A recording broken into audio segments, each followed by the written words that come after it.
My name is Luna Richardson, and I'm 34 years old. If you'd asked me just a few months ago to describe my existence, I would have called it predictable. Not exciting, not heartbreaking, just consistently stable in a way that brought me comfort. I work as an operations coordinator for a medium-sized logistics firm. Timelines, workflow diagrams, countless spreadsheets. Nothing that would impress someone who measures success by fancy titles and executive suites, but it covers my expenses. I live in a modest one-bedroom apartment with floors that creak and a dishwasher that mysteriously starts at midnight to take advantage of off-peak electricity rates. Every Sunday evening at 5 o'clock sharp, my financial spreadsheet refreshes automatically. Color-coded calculations secured, forecasts carefully hidden in tabs only I ever review. That spreadsheet serves as my anchor. As long as those figures align properly, I feel my entire life does too. At the heart of that predictable life was my boyfriend of 18 months, Derek Matthews. We connected through our workplace, different divisions, same organization. He worked in marketing, all about presentations and client meetings and polished campaigns. I was buried in operations, deep in back-end systems and delivery analytics. We began as colleagues, then became friends. Then one evening, after too many cocktails at a company's social event, he escorted me to my vehicle and kissed me in the parking structure. Drop a comment and let me know where you're listening from and what time it is for you right now. I'd love to know who's part of our community. Derek was the type of man who commanded attention, not through volume, but through refinement. He consistently knew the perfect thing to say in a room full of unfamiliar faces. Always dressed impeccably without appearing to make any effort. He remembered people's names, their children's ages, their pets' birthdays. Next to him, I felt practical, dependable, the kind of person you count on to keep everything functioning smoothly, not the one you build narratives around. Initially, he claimed to appreciate that about me. "You're grounded," he told me once, relaxed on my couch while the dishwasher hummed in the kitchen. "You're not constantly performing for others." It's refreshing. But gradually, grounded began transforming into awkward. It didn't occur overnight.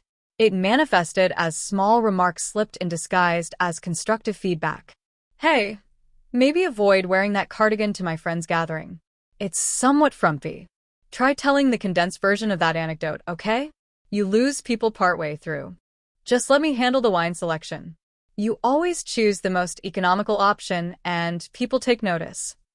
Always presented as suggestions. Always delivered with a smile. Always landing like a weight in my stomach. Derek's 31st birthday was approaching on a Friday. For weeks, every time I mentioned it, he'd evade the topic. "I'm uncertain what I want to do yet," he'd respond, scrolling through his phone. "Maybe something casual. I'll let you know." It was Monday evening, for days before his birthday, when everything fractured. What Derek said that Monday night would lead me to discover a devastating secret that would change everything. We were in the kitchen preparing dinner. Pasta, store-bought sauce, frozen garlic bread, the type of weeknight meal we'd prepared countless times. I was stirring the sauce. He was chopping vegetables with the expensive sharp knife he'd insisted on purchasing. "So," I said, attempting to sound nonchalant, "your birthday's Friday. Should we book a table somewhere? Invite some friends? Perhaps your sister, some colleagues?" He stopped chopping, knife suspended over the cutting board. "Actually," he said, "I've been intending to discuss that with you." My grip tightened on the wooden spoon. "I think it's preferable if you don't organize anything this year." I frowned. "You don't want to celebrate?" "I want to celebrate," he said quickly. "Just not with you planning it." He sighed as if I was already being unreasonable. "It means every time you plan something, Luna, it's embarrassing." The word suspended in the air, heavier than the steam from the boiling pasta. "Remember my department holiday party? You wore that oversized cardigan and those boots. It was acceptable, but everyone else was more formally dressed. And you told that story about your college roommate flooding the dormitory kitchen. Nobody laughed. It was just uncomfortable. And my friend Jessica's birthday dinner. You selected the cheapest wine on the menu. It tasted terrible. People notice those things. I don't want that on my birthday." My heart was racing, but my voice emerged flat.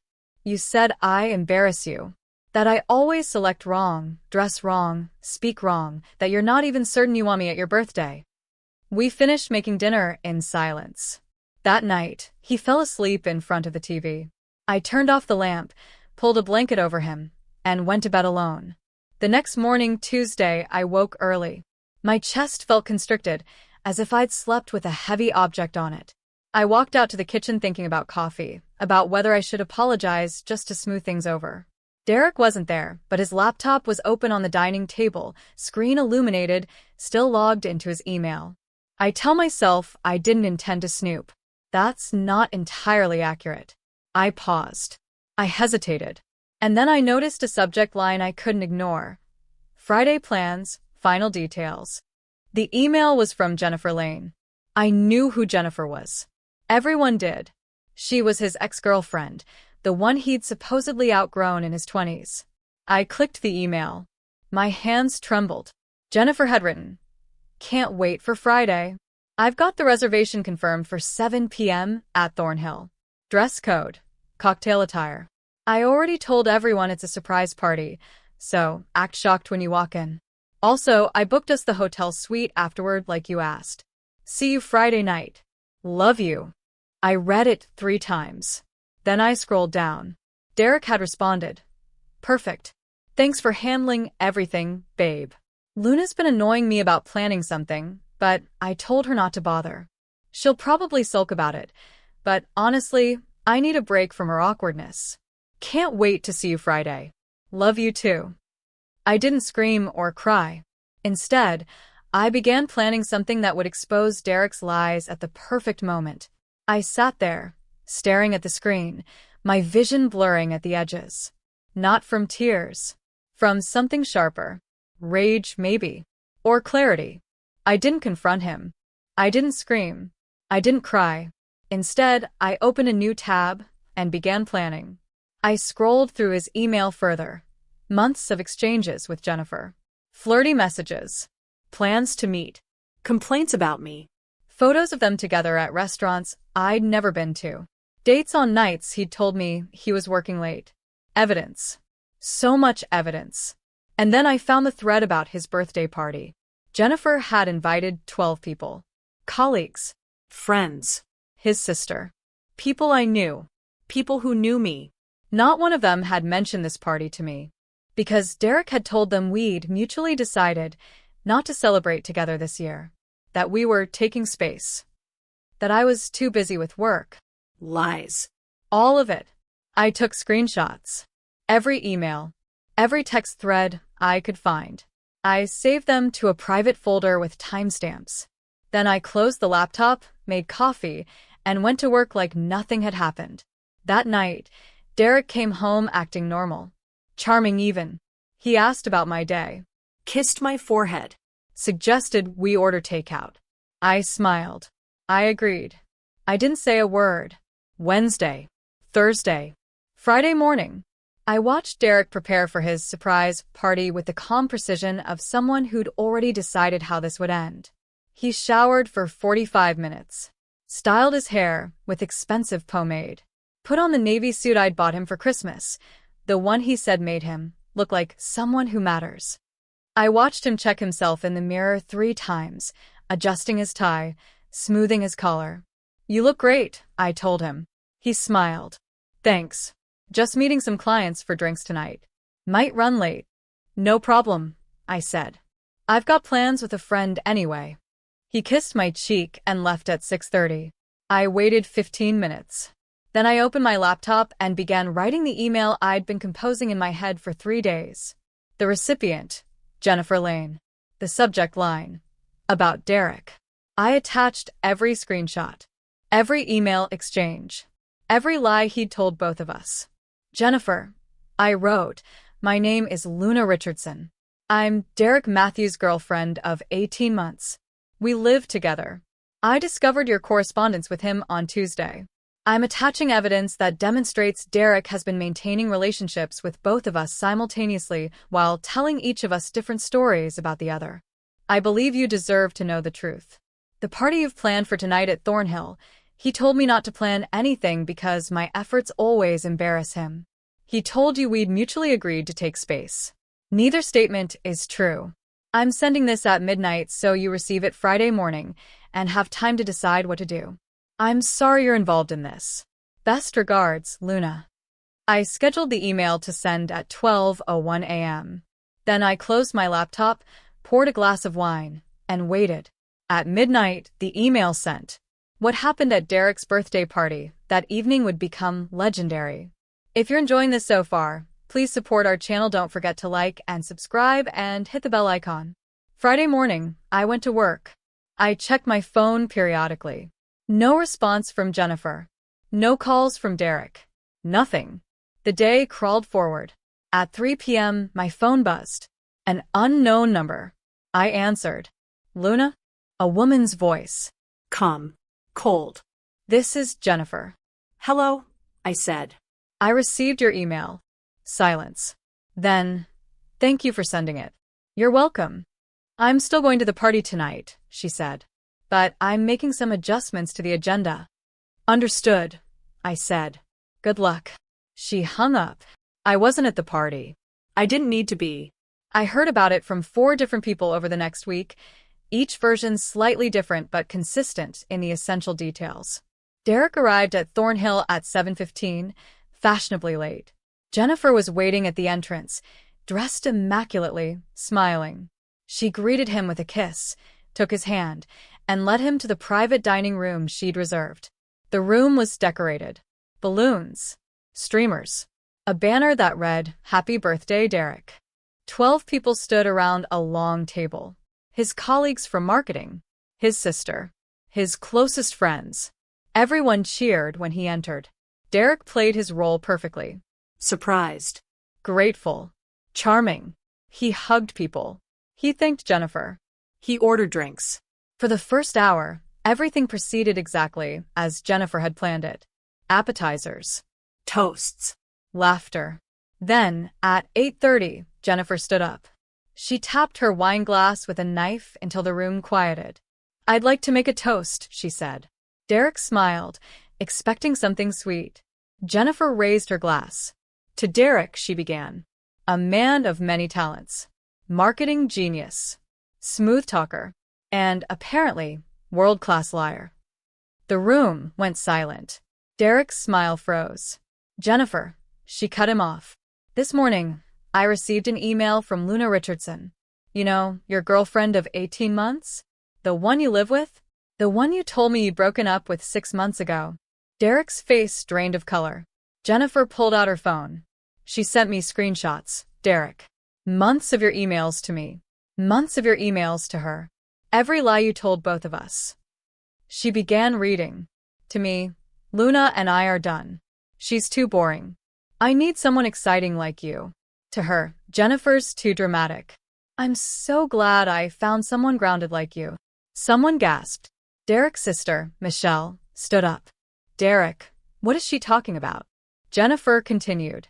And my personal favorite, to me, I told Luna not to plan anything for my birthday because her efforts are embarrassing. To Luna, I'm just meeting clients for drinks tonight. She locked eyes with Derek. You told both of us different stories. You made both of us feel inadequate. You lied to everyone in this room.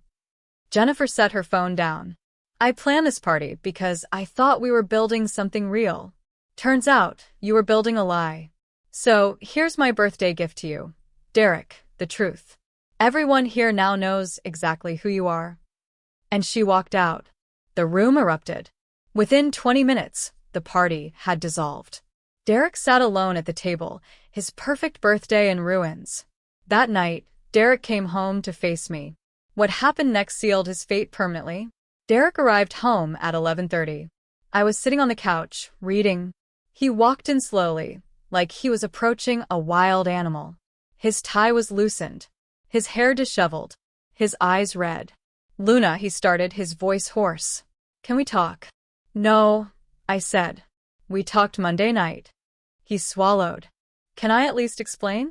You already explained, I replied. In emails. For months. The way he once told me those words landed exactly where they should. He stood slowly. Just tell me what you want me to do. Pack. He didn't argue. Didn't plead. He only nodded, as if something in him had finally accepted the verdict. He went to the bedroom, the one we'd shared for 18 months, and began gathering his belongings. Shirts, cologne, chargers, the expensive watch he'd insisted on buying to look the part at work. I watched him fold things neatly, methodically, like he was trying to control at least this one final moment. At 9 a.m. Saturday, someone knocked on the door. It was his sister, Michelle, the one who'd always liked me but never intervened in conflicts. When she saw Derek's suitcase by the door and my blank expression behind him, her face fell. "Oh, Derek," she said quietly. "You didn't tell me it was like this." He didn't respond. She helped him carry boxes to her car. They made 2 trips, maybe 3. He didn't come back upstairs after the last one. Michelle returned alone to hand me the spare apartment key he'd forgotten in the dish by the door. "I'm really sorry," she said softly. "I know." She hesitated, then added, "You didn't deserve any of this." I nodded. "I know that too." Then she left, and the door clicked shut behind her, leaving the apartment colder than it had been moments before. I didn't cry. What I felt wasn't grief. It was a hollowed-out exhaustion, the kind you get after carrying something heavy for too long and suddenly setting it down. Derek didn't come back that day. He didn't text, didn't call, and honestly, I preferred it that way. There was nothing left to say. Over the next week, word spread through our company like wildfire. The consequences were only beginning. Over the next week, word spread at work. Not because I said anything. God knows I said nothing. I didn't want drama, didn't want pity, didn't want curious glances or whispered questions. But people talk, especially people who attended a birthday party where the host confronted the guest of honor about cheating in front of 12 colleagues. By the second week, whispers carried through departments like drafts slipping under doors. "Oh my God, did you hear what happened between Derek and Luna? Jennifer absolutely lost it on him. He said he was practically single while living with her. He lied to both of them."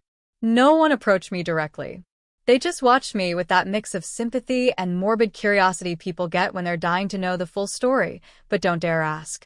Rachel eventually found me at the coffee machine. She approached hesitantly. "Luna, can I say something?" I nodded.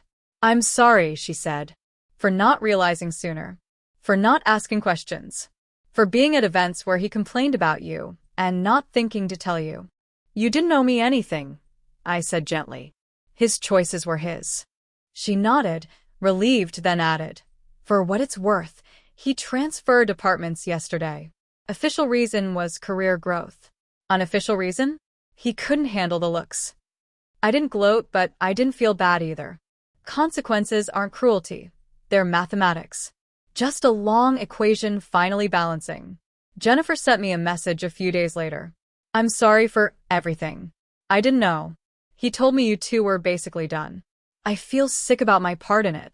I stared at the screen for a long while before responding. "I don't blame you, but I don't want to talk about him anymore. Take care of yourself."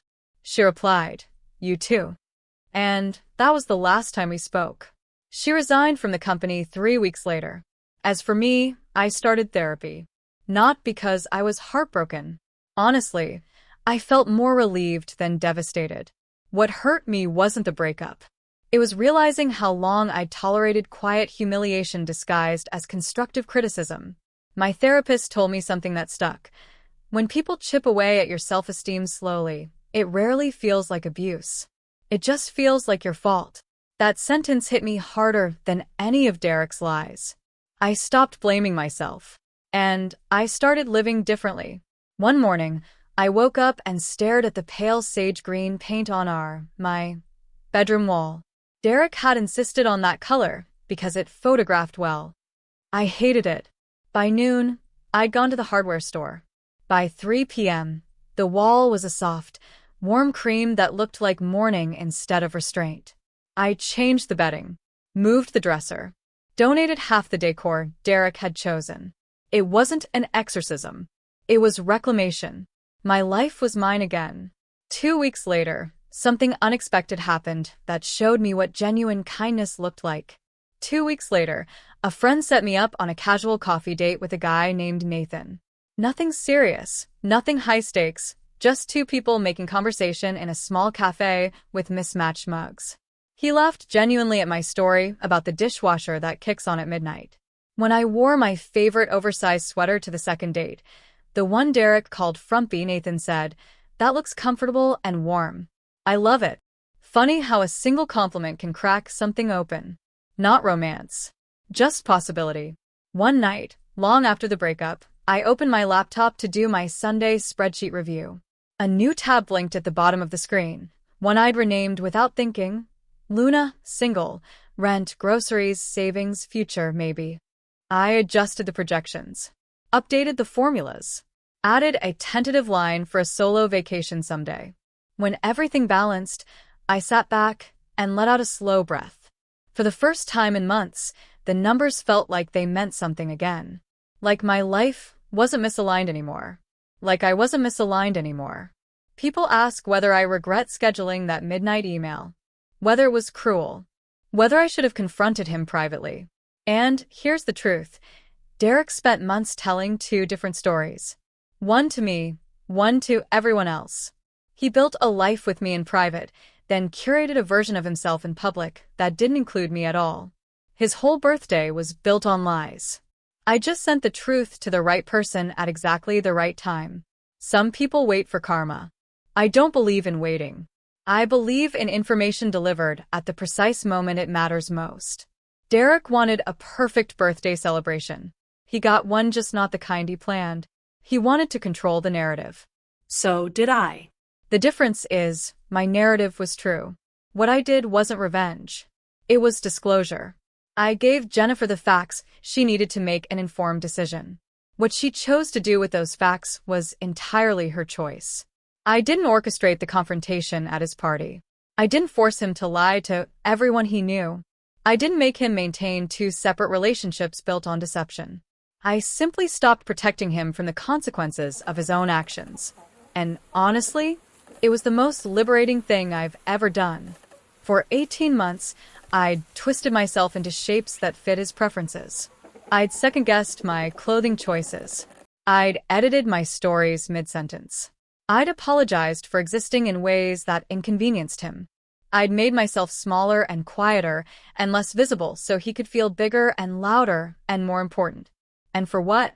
So he could complain about me to another woman while telling me I was the only one who mattered? No. I'm done with that version of myself. I'm done apologizing for taking up space. I'm done letting someone else's insecurities dictate my worth. I'm done waiting for permission to be myself. Derek taught me something valuable, even if he didn't mean to.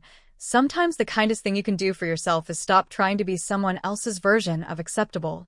My life is mine now. My apartment. My choices. My spreadsheet with my future projected in neat columns that I control. And if someone doesn't like the way I dress, or talk, or choose wine, that's their problem. Not mine. Never again mine. So no, I don't regret the midnight email. I don't regret the truth delivered at the perfect moment. I don't regret walking away from someone who made me feel like I was never quite enough. Because here's what I learned. I was always enough. He just wasn't capable of seeing it. And that was never my fault. It was his loss. Some people wait for karma. I created mine. And I'd do it again. Thank you for reading. If you enjoyed this story, please subscribe to our channel, like this video, and comment below with your thoughts. Would you have done the same thing Luna did? Let us know.